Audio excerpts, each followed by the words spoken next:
Currency हर किसी के life में बहुत महत्व रखता है, पर क्या आपको यह पता है कि भारत में पहली बार करेंसी कब स्टार्ट हुई? एक समय था जब भारत में सोने और चांदी के सिक्के चलते थे और भारत को सोने की चिड़िया कहा जाता था। तो फिर क्यों और कैसे भारत में कागज के नोटों का प्रचलन शुरू हुआ? तो वीडियो के अंत तक बने रहिए, क्योंकि आज इस वीडियो में हम आपको बताएंगे इंडियन करेंसी के इतिहास की सच्चाई। अगर आपको वीडियो पसंद आए तो चैनल को सब्सक्राइब कर लीजिए और बेल आइकन प्रेस कर लीजिए, ताकि आने वाली ऐसे इंफॉर्मेटिव वीडियोस की जानकारी आपको मिलती रहे।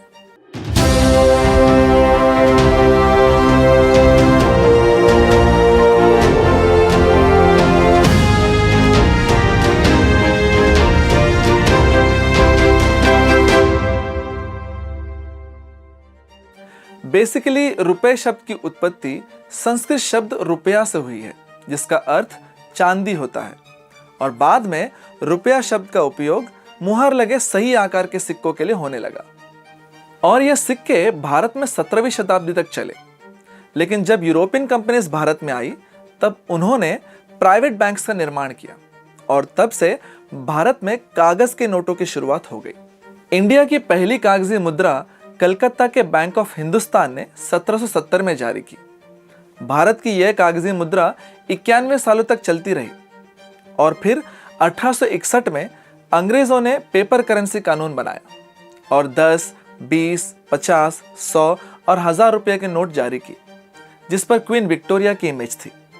लेकिन यह मुद्रा भारत के सभी हिस्सों में लागू नहीं हो सकी, क्योंकि उस समय भारत पर अलग अलग देशों का कब्जा था। जैसे गोवा और दमन द्वीप के क्षेत्रों पर पुर्तगालियों का कब्जा था और इसीलिए वहां पुर्तगाली नोट चलते थे। आप स्क्रीन पर इस पुर्तगाली नोट को देख सकते हैं। इसमें पुर्तगाली राजा की इमेज है और इन नोटों को छापने की जिम्मेदारी बैंक ऑफ अल्तेमिरानो की थी। भारत के साउथ के बहुत से क्षेत्रों पर फ्रांस का कब्जा था, जैसे कि केरल का माहे, तमिलनाडु, पौंडीचेरी के कुछ भाग और पश्चिम बंगाल का यमन। इन सभी जगहों पर करेंसी जारी करने की जिम्मेदारी फ्रांस की बैंक ऑफ इंडोसिन को दी गई थी। आप इस फ्रांस के नोट को देख सकते हैं। इस 50 रुपए के नोट पर मॉरिस ड्यूप्ले की इमेज है, जिन्होंने भारत में फ्रांसीसी शासन की स्थापना की थी।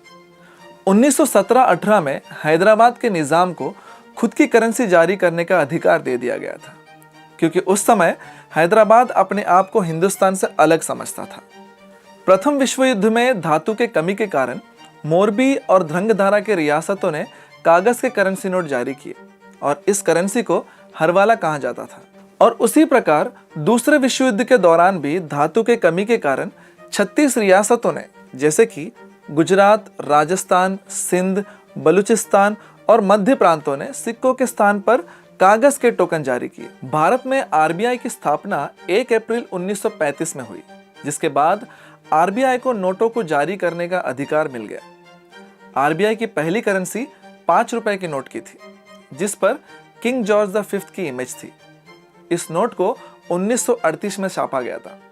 उसके बाद 1947 में भारत के स्वतंत्रता के बाद नोटों को नए तरीके से डिजाइन किया गया और 1 रुपए की यह नोट छापी गई, जिसमें किंग जॉर्ज V के जगह सारनाथ के अशोका एम्बलम की इमेज को यूज किया गया। इस इमेज को आप स्क्रीन पर देख सकते हैं। और उसी के 2 साल बाद रिजर्व बैंक ऑफ इंडिया को भारत सरकार द्वारा 1949 में नेशनलाइज कर दिया गया। 1949 के पहले कोई भी बैंक नेशनलाइज नहीं थी। इसीलिए फ्रीडम फाइटर सुभाष चंद्र बोस जी ने 1943 में अपनी एक करेंसी लॉन्च की थी। उस करेंसी को आजाद हिंद बैंक द्वारा छापा जाता था। उन नोटों पर सुभाष जी का तस्वीर हुआ करता था, परंतु कुछ कारणों की वजह से ये नोट प्रचलन में नहीं आ पाए। मैं आपको इंडियन करेंसी का एक इंटरेस्टिंग फैक्ट बताता हूँ। वैसे तो हर देश का अपना अपना करेंसी होता है, परंतु 1950 के दशक तक भारत के करेंसी का प्रचलन लगभग 20 अलग अलग देशों में हुआ करता था। यही नहीं, बल्कि कुवैत, कतार, बहरीन और ओमान जैसे देशों में भारत के करेंसी को ऑफिशियल करेंसी का दर्जा प्राप्त था। इंडिया की नोटों पर छापे जाने वाली तस्वीरें समय के साथ साथ बदलते हुए गांधी जी के मुस्कुराते हुए इस तस्वीर पर जा पहुंची। यह तस्वीर 1946 में राष्ट्रपति भवन में ली गई थी, जिसमें Gandhi ji Frederick William Pethick के साथ खड़े थे। इस तस्वीर को 1987 में पहली बार 500 रुपए के नोट पर छापा गया था और फिर 1996 में आरबीआई ने इसे ट्रेडमार्क बनाते हुए सभी नोटों पर छापना शुरू किया। अगर इन नोटों को ध्यान से देखें तो हमें पता चलता है कि इन नोटों पर टोटल 17 भाषाओं में डिनोमिनेशन लिखा होता है और 1 रुपए को छोड़कर हमारे सारे नोटों पर आरबीआई के गवर्नर का सिग्नेचर होता है। अब आप ये सोचोगे तो फिर 1 रुपए के नोट पर किसका सिग्नेचर होता है? तो इसका जवाब यह है कि 1 रुपए के नोट पर फाइनेंस सेक्रेटरी का सिग्नेचर होता है, क्योंकि ये नोट मिनिस्ट्री ऑफ फाइनेंस द्वारा जारी की जाती है। ये तो हुए इंडियन करेंसी के डिटेल्स। अब हम जानेंगे ऐसी घटना के बारे में जिससे पूरा देश हिल गया था।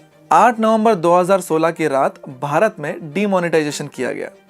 पर क्या आपको यह पता है, भारत में पहला डीमोनेटाइजेशन 1946 में और आजाद भारत में 1978 में हुआ था। इन दोनों डीमोनेटाइजेशन का लक्ष्य 10,000 के नोटों को बंद करके भ्रष्टाचार पर लगाम लगाना था। इसी प्रकार भारत में कई बार नोटों में चेंजेस किए गए।